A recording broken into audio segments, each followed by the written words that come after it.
Investment advisory services offered by Pryor McCormick Investments, an Alabama registered investment advisor. Securities offered through Stern AG Financial Services Incorporated. Member FINRA SIPC. Pryor McCormick Investments and Stern AG Financial Services Incorporated are not affiliated companies. Hey, welcome back. Michael Hart filling in for Leland Whaley. Welcome into the Leland Live Show on Superstation 101 WIDE. Had a lively hour and a half with Senator Scott Beeson talking about Alabama's new gun control law. It will be continued tomorrow on the Michael Hart Show beginning at 10 o'clock. But now we're going to change directions and talk about one of my other favorite subjects, and that is money and investing.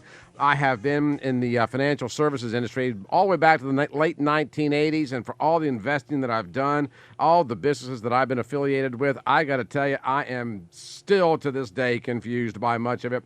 But Steve Pryor, a man that pretty much has his pulse on investing, is in studio with us as he is each and every Wednesday during this time. Welcome into the program, Steve. How are you? I'm doing great, thanks. I just wanted to, after listening to most of the last hour and a half, I want to walk in and take out my 45, lay it on the table, and say, you know, I'm in. Absolutely. I'm loving it. My wife and I were winging our way out of the country a couple of weeks ago on vacation, and I realized how great a country we were because we paid a little extra money. We had the internet access on that, the Wi-Fi, and I was ordering ammunition as we were flying away, and it was sitting in my office desk when we got back. So that's priceless. Is this a great country or what? Absolutely, that is priceless. Steve, Pryor McCormick, I know each and every day on the program on Superstation 101, the audience just continues to grow and grow and grow and grow. For those that might not be up to speed with exactly what you guys do, give us a little bit of a briefing. Well, we're a registered investment advisory company, which simply means we can not only do the transactions, buy stocks and bonds and do all that jazz, but we actually can give advice.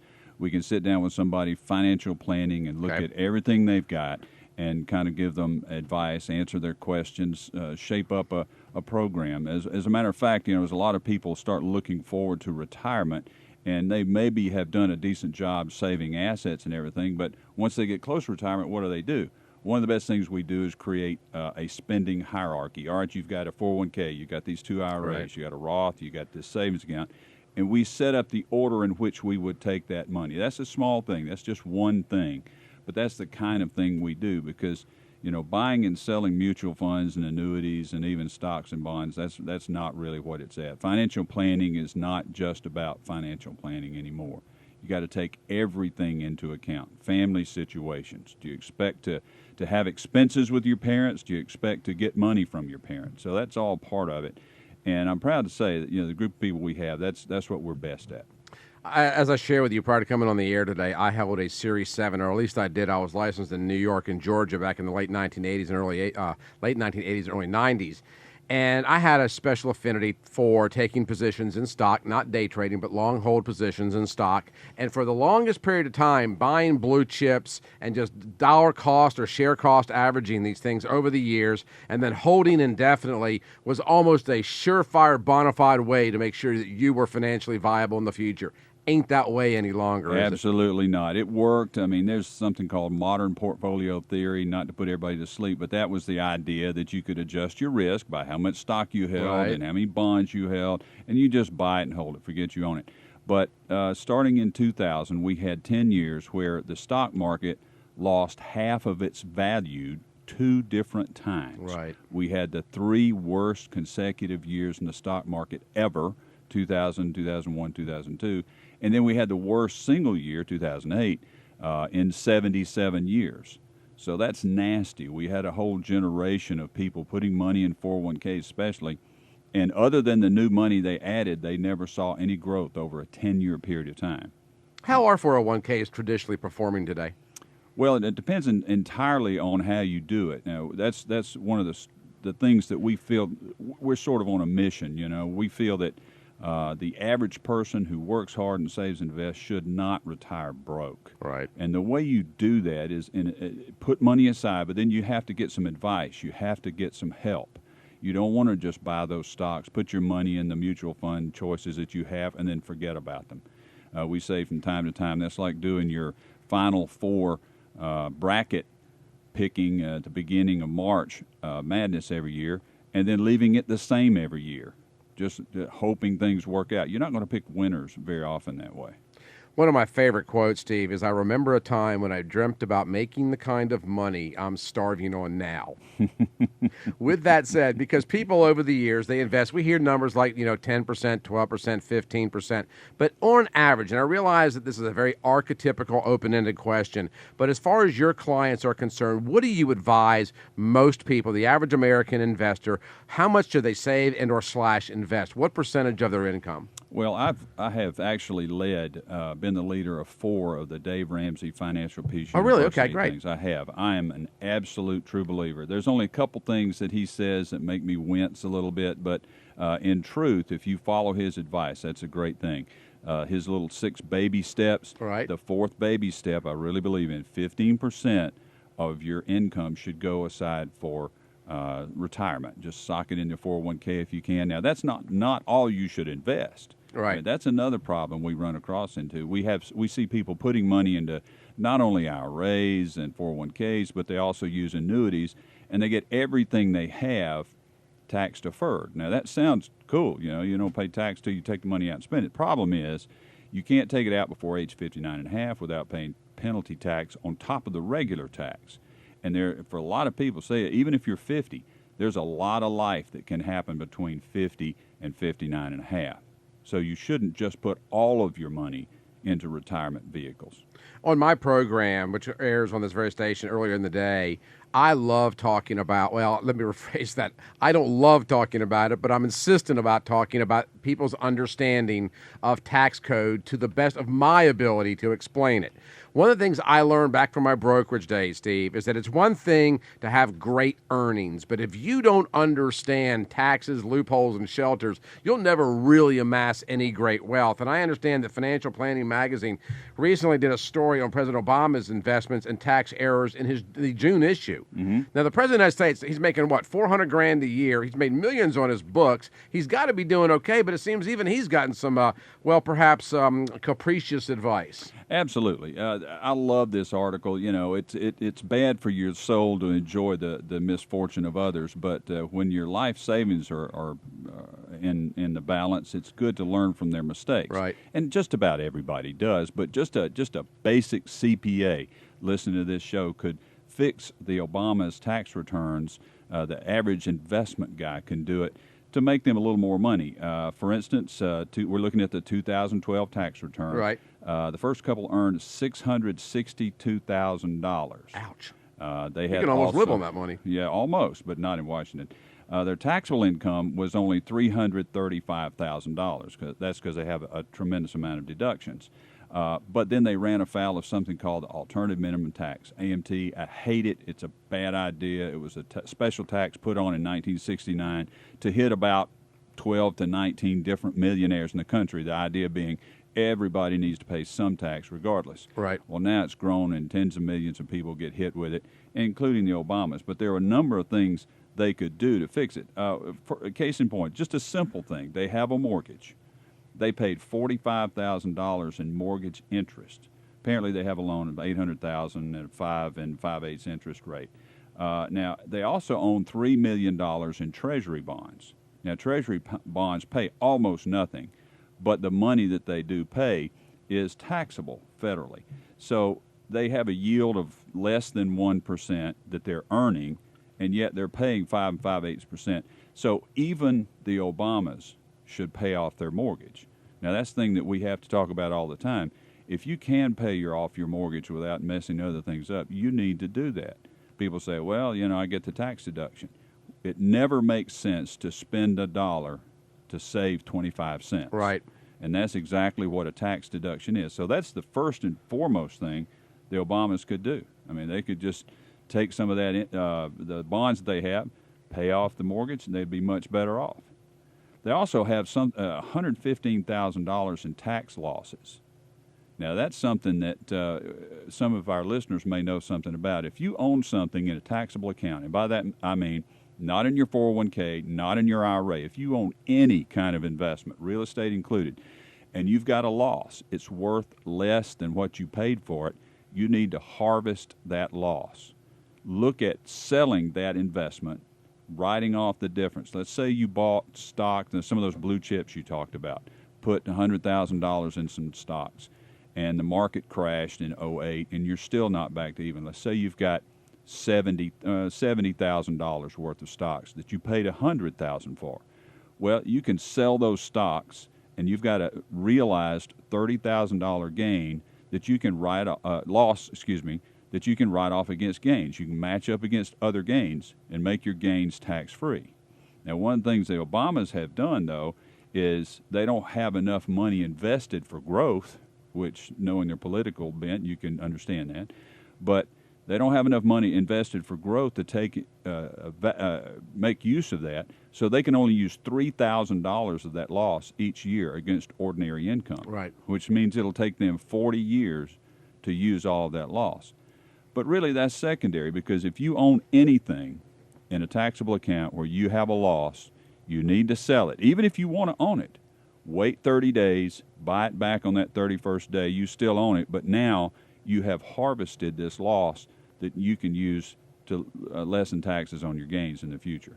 Let me ask you, let me go purely Dave Ramsey on you here for just a moment. I think I know what the answer is going to be to this, but for those that are not necessarily in a position to invest millions or hundreds of thousands of dollars in the market, let's assume that I've got a spare $1,000 to play with, arbitrary number, a spare $1,000. I can either put it in any given market, you define that any way you want, your best performing market, or I can pay off a credit card with a balance of $1,000. How are you going to advise me? I would pay off the credit card for two very good reasons. For starters, whatever your interest rate is on the credit card, say it's 13%, whatever it is, right. 8%, 21%, that is a guaranteed return on your $1,000. And I'm here to tell you, there ain't nothing out there that you can invest $1,000 in. So you actually look like the reduction of debt as an investment. Well, it actually is, because it's costing you 13% a year to have that debt. So if you pay it off, that is saving you. You are making that 13%. And then secondly, it's a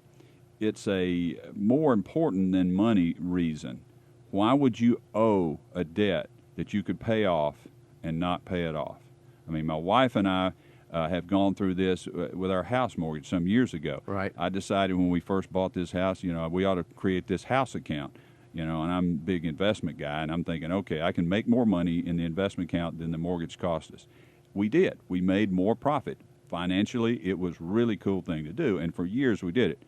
But then the mortgage started getting a little lower, and it got down to, $89,000, something like that. And I just took a look at it one day and said, you know what? Having that paid off might not make me more money, but it will scratch an itch that nothing else can. Right. We paid that sucker off. And I'm telling you, it's a different world to live in. Even if I could make more money, would have demonstrably made more money with the investments, we're living in a different world, and it's a better world. So not having that debt is priceless. I realize this is an extraordinarily, very objective question, or subjective rather, pardon me. How diverse, let's just say I have $100,000. How diverse should my portfolio be? I mean, obviously, we want to hold some equities, I would imagine. We probably want to hold perhaps a bond or two, and maybe even some precious metals, gold, silver, whatever the case. But what do you have a formula in terms of percentage, or is that based upon my risk tolerance? How do you figure that kind of stuff out? Yeah, that is the question, actually. And you do need a mixture of different investments, but never in the sense that, okay, we're going to have half in stocks, 40% in bonds, and the rest in cash or gold or whatever. That's never. That static investment, strategic, top-down, hasn't worked in the last 13 years, should not work in the coming future. What we would prefer is a diversity of managers. Really? I managed the money for a long time myself, but in the last 10 or 12 years, what we have done is used institutional money managers from around the country, the best in the business, the best and the brightest, to manage the money. Back in the 80s, when I was with E.F. Hutton, we did the same thing, but you had to have $250,000 minimum per manager per account, and the minimum fee was 3% per year. Well, now, because of technology, because of the boom and growth in the financial industry, we can get, for that same $250,000, we can have 6 or 7 different managers, and nobody in my organization, no client in our organization pays more than 2% per year fee total That's including the custodian who handles it and sends the statements, and the manager who manages, and the trades. There's no cost for when they buy and sell. So the technology, the world is just so much better. And when I say 4 or 5 different managers, I don't mean 5 guys that all buy Microsoft, and when Microsoft goes down, everybody has a bad day. I mean some managers who are very tactical, and that simply means when they see, the train coming in the tunnel, they get the heck out of Dodge. They get out of the market. Some of them bet against the market Right. at times. And so that kind of diversity, that kind of diversification in managers is more important than what percentage you have in stocks and bonds. Let me ask what might seem like an obvious question, but how important is it when we are looking for a financial planner or advisor or manager, how important is it for the investor to do their due diligence? And I'd like for you to kind of walk me through the process of it. And let me explain why I'm asking this. In the 1980s, I got my Series 7 license in Atlanta, Georgia. If people don't realize, Series 7, that's top of the line, folks. That's not just mutual funds and stuff. That's something significant to get. Yeah, and I failed the test the first time, but that's beside the point. I don't believe I'd have told it. Yeah, that's beside the point. But that actually kind of lends itself to this whole conversation, because here's why I'm asking. I'm 22, 23 years old. I'm a high school dropout. A lot of folks know that. I dropped out of Berry High School. I did go to the University of Alabama at Birmingham. I dropped out of there. I was a train wreck. I moved to Atlanta. I went into sales, and I became a stockbroker back in the days when we were cold calling cowboys. Hey, we'll take anybody. Yeah. My first month in the business, I make like $150. My second month in the business, I make $150. My third month, it's $450. My fourth month, it's $18,000. And it was a different time. It was a different place. I go from literally slopping mush at the Morrison's cafeteria to a couple years later driving my midnight blue BMW, waiting for the market to break 3,000 and wearing my Armani suit. I can't even spell investment, Steve, but people were giving me tens of thousands of dollars of their money to invest. And I took one man's portfolio. I loaded him up in a company called American Family Life Assurance. I know you know who I'm talking about. $26 a share. 3 days later, I got it at $18 a share. I'm about to jump out a window. So is he. So I took a lot of multi-million-dollar fortunes and turned them into hundreds of thousands of dollars fortunes in no time flat. But with that said, the reason I'm sharing that brief little story is there's a lot of people out there that, although it's a lot better today than perhaps it was in the 70s and 80s, there's a lot of guys out there that were like I was then, that they think they know what they're doing. But in this day and time, you got to have the whole mix. You got to understand mortgages. You got to understand taxes. You got to understand bonds and stocks and annuities, et cetera. How do we find the best possible person? I realize you're one of the best, but just on the topical level, what should we be looking for in a person like you? Wonderful, wonderful idea. There are 2 issues there. And the second issue, I just want to warn everybody, get a pen or something. I'm going to give you a website to go to on the second one. The first one is, and this is going to sound really technical, and just kind of hang on and listen to it. Find someone you trust. The knowledge today is so easily obtained. Every little obscure thing can be found out on Google. Find a human being who has the soul, has the wherewithal, has the seriousness of nature, that you're going to trust your life savings with. And remember, you're not buying a car from these people. You're trusting your life savings. Now, if you do it just because, hey, I ran into this guy at church, not a good idea. As a matter of fact, we actually have created a little thing that we'll be happy to send anybody. It's 13 questions you can ask anybody in this investment world.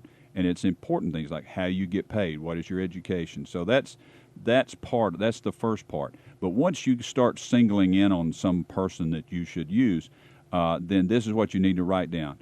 FINRA, FINRA.org, FINRA.org. That's the Fed website, the Federal's website, and you go on there and there's a thing called brokerage check, and it works for stockbrokers, it works for money managers, it works for registered investment advisors. You can look them up by name and see their entire career. You can see where they've worked, if they've changed jobs every year and a half, every 4 years, or if they have any, more importantly, any complaints, customer complaints are all on there.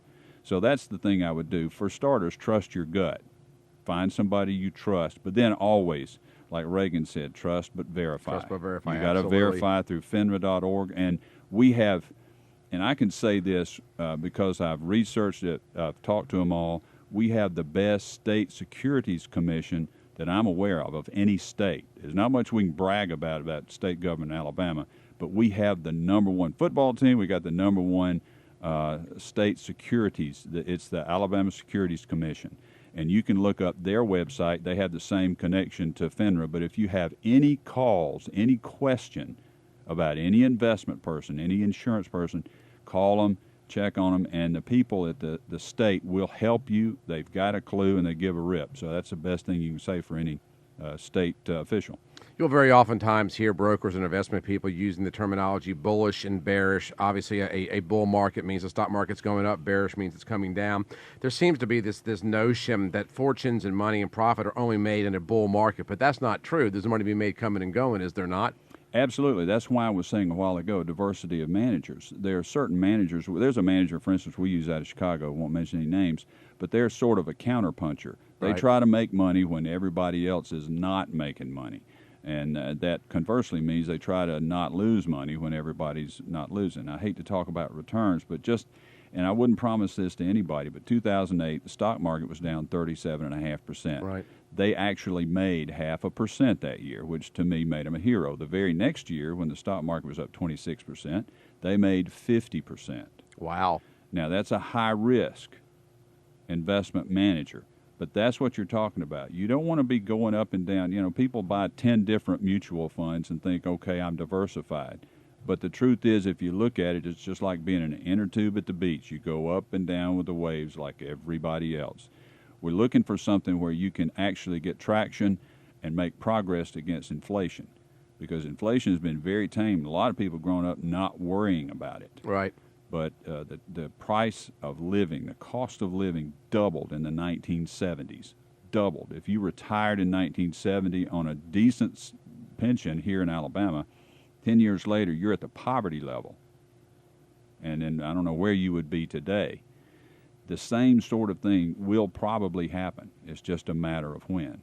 Because the federal government's not measuring inflation properly, and they're artificially keeping interest rates low. Without going political, we know the House of Representatives has not passed a budget in Washington, D.C. So many other things that are going on as well. Is it still possible, from this time moving forward, is it still possible for the average American to achieve a profitability and his piece of the American pie? Well, it's not only possible. I think it is possible. It is absolutely necessary, because you got anybody out there that's counting on Social Security, counting on the cost of living not going up, counting on being able to buy a ham sandwich and a gallon of gas. That's not realistic. You better do it. Right, absolutely. Steve Pryor McCormick here in Birmingham, Alabama. You want to hang around one more segment? Keep talking? I'll be happy to. Great. We'll be back on the other side. Listen to Leland Live, Superstation 101, WIDE. My name's Michael Hart. We're coming right back.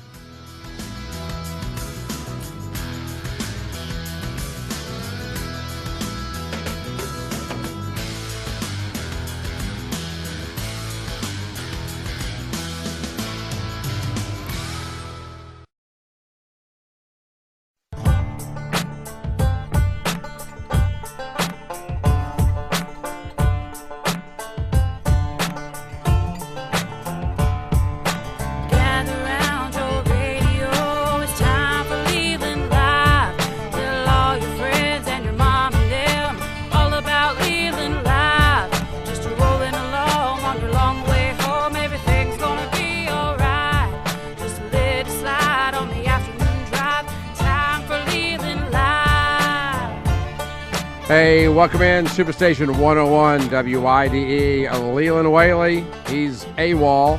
Well, we know where he is. He's just not going to come back till Monday. My name's Michael Hart, filling in, but the good news is AJ is still here.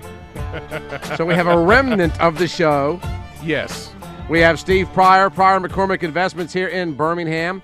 You got any questions for Mr. Pryor there? I know you're just chomping the bit over there to ask these deep, heavy investment questions. Well, you know, I'm in the beginning stage of saving and learning about investments and 401ks and all that other stuff. So what about someone like me, a novice, who really doesn't understand the whole technical aspects of the importance of, you know, having a 401k, or maybe even having just something, thinking about retirement? Because, you know, I'm still young. I don't think about that. And I'm being just truthful. You know, so I mean, what would you say to someone Well, like for me. starters, remember, you're rich in something I will never have anymore. That's time. You're rich in time. You got plenty of time to spend. Now, secondly, I will make a point here that those who have been through Dave Ramsey's courses know. But he is real, he's known for putting credit cards in the blender and all that jazz, but that's a small part of his Financial Peace University. Right. It's recently been cut down from 13 weeks to 9 weeks, as I understand it. But education is a whole part of that. You learn how to buy and sell things like real estate.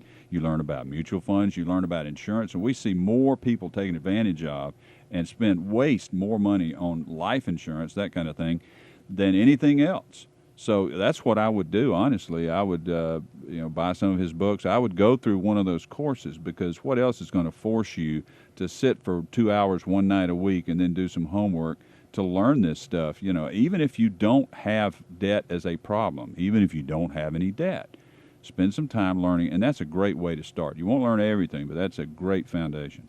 After somebody, and staying with AJ, hang tight, Rich. We're going to get to your question here in just a moment, because it's also about savings. It would seem to me that the very first thing AJ or someone in that position would want to do is create a savings account, obviously. What is step number 2, and is that question even answerable in the generic sense, or does that need to be done on an individual basis? It's easily answerable. It's Okay. the same for everybody. First, in this Dave Ramsey baby steps, first, make sure that you have $1,000 in savings account first, Okay, before check. anything. Got it. Second thing, pay off all of your debts except for your house. Pay off all of your debts except for your house. Okay. That's the big one. Okay. That may take you a couple of months. It may take you 10 years. But that is going to make the most difference. After that, baby step 3, you make sure you have 6 months of living expenses set aside in your cash reserve, and we use a 2-tiered approach there, because some of that money should be drive-through money. You literally can drive through and get it. Some of the money you can get in 4 or 5 days, but it's invested a little better. Right. So beyond that, then 15% in your 401ks for retirement. It's just real simple. But because it's simple doesn't mean it's easy. Right. It takes change. And AJ, I would challenge you and everybody else. Sadly, people just bop along and live normal, in America, which means live broke. And it takes some event. It takes some emotional change before they will take the steps and make the sacrifice and do it. But I would encourage it, because it is, like I said a while ago, it is a new world, and it is a nice place to be. Is America and Americans as a whole, are we guilty of supporting a lifestyle at all costs? Oh, absolutely. I think so. I wish I could remember the name of some official. It goes back to what you said last segment. People today who really don't have any money, and they just borrow money to buy houses and cars and things, would not accept the house that some very successful people, Americans, lived in growing up. Oh, absolutely. Yeah, if you look at the house your parents built. One of the great things about questions for inflation, and we do this in seminars sometimes, and ask your parents this. Ask a room full of anybody that's got diverse ages, and ask how many people in the room paid more for the last car that they bought than the first house that they bought. Now, that tells you something. That tells you something right there. We as Americans have really gone overboard, and we have basically sold our soul for things that don't matter. We got Steve Pryor in studio with us. Phone lines are open, 866-551. Steve is with Pryor McCormick here in Birmingham. And let's get to it. We'll start out with Richard. Hello, Richard. How are you? I'm fine. How you doing, Michael? Steve, how are you this evening? Great. Always good to hear you, Michael. My question is pretty basic. I'm very conservative with my money. Always have been. Learned that from my mom and dad. If you can't pay cash for it, you can't afford it. And I'm at the point, I've got enough in my savings account, money market account, emergency fund. I could pay the house off and still have 3 months in reserve if there was something to go terribly wrong with me or my wife. But my question is, in regards to savings, particularly with young people, that's how they start going in their investment future. There's no I used to get excited about the rewards you could see as your money grew in a savings account or even in a short-term CD. There's no reward anymore to participate in anything like a money market account, a savings of any sort, or a certificate of deposit. And why has that happened that way, and will it ever change? Well, one thing you're making, Richard, there is a great point. There is a very big difference between saving and investing. Now, right now, yeah, with interest rates so low that we're at historic lows, you're not going to get a lot of money out of that, but that's not what it's for. You can't worry about the return on your savings, because the main thing you have to worry about is the return of your savings. If you need it, will it be there? So that's a payoff on its own. That's a heart issue. That's not a head or a money issue. Once you get the savings side done, start investing, and then sure, you can make really good returns there. And if you get interested in it, that can be its own payoff. Okay. Well, thank you very much. The question was more directed towards the younger audience of how important it is to work from the investment side as early as you can versus the savings side. Hey, just find somebody you know that worked real hard, nice person, average person, who retired just as broke as the day as they started work, and point to that person. If they don't get it, they will eventually. Richard, I appreciate the call very much. Let's stay with the phones, and we'll talk to Fred. Hey, Fred, how are you? Hey, I'm doing all right. I just got I'll try to make it to the point and quick without telling a lot of personal issues. How about a person 65 years old who in 2008 took the investments that they had that they could have got out of debt with and tried to do a whole bunch of investments and it fell through, and some some house flips and things of that. You don't want to go bankrupt, but you want to retire one day. And I guess what I'm trying to say is there any quick solution for a guy who's worth $250,000 but he's in debt $125,000? Well, first, take half of your $250,000, pay off the $125,000. Second, get you an advisor with a backbone. I mean, there are a lot of advisors with brains out there, but if you have an advisor that's going to stay on your case and make you do the right things, ask you the right questions, that would probably do you the most good. You can't fight this thing alone. There's no reason to go through it. An advisor costs you 1 or 2% a year, a decent one. And if they're not worth 1 or 2% a year, fire them. But you need some help. This is not something to go through by yourself, and that doesn't mean go find the guy at the water cooler who thinks he's a genius. Find a competent professional. I just got one more little question to ask, sir, if you let me ask it, okay? Hello? Yeah, you're in the air. Go ahead, Fred.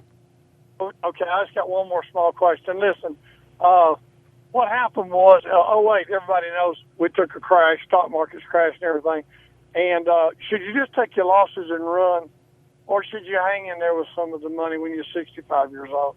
I need to know that. Should I cut my losses now and go, or should I hang on for 5 or 6 more years? Fred, I appreciate the call, buddy, very much. Steve? Yeah, absolutely. You shouldn't give up on investing, but that absolutely doesn't mean you need to hold on to the same things. If you're still holding things that have losses, like I said earlier, you need to sell them and take the tax deduction. Now, if they're in IRAs or 401ks, that's not going to help.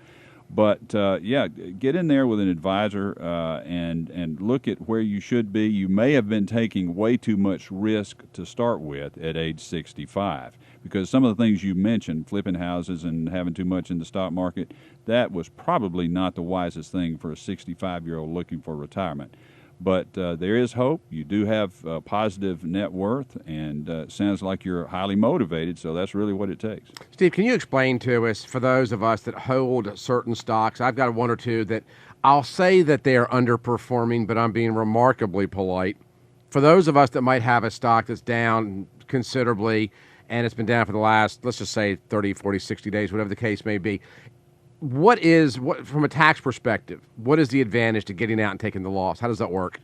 Well, if you have a loss, say it's a $10,000 loss in the stock. Okay. You sell the stock, and that takes $10,000 and stacks it in losses onto your tax return. Now, you can use that $10,000 loss to reduce your taxes 2 different ways. Okay. This year, if you have other gains, let's say you have $10,000 in gains, they match dollar for dollar. Okay. You get to deduct it, and you take those gains without tax.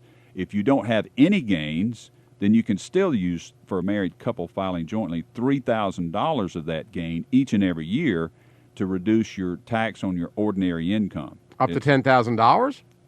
Did you say $3,000 a year? $3,000 a year. and you can do that every year until you use the whole $10,000. Really?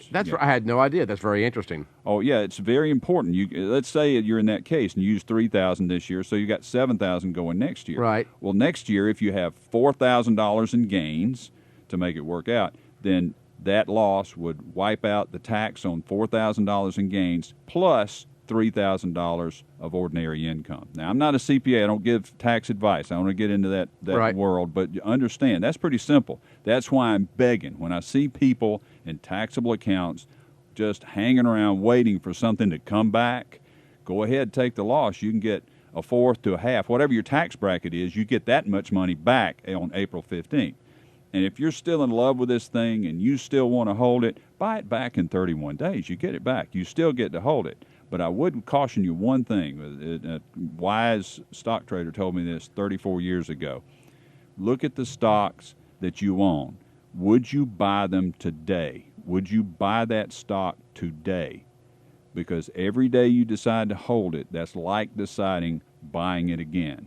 The stock doesn't know that you paid $10,000 for it and now it's worth $7,000. It doesn't owe you that $10,000.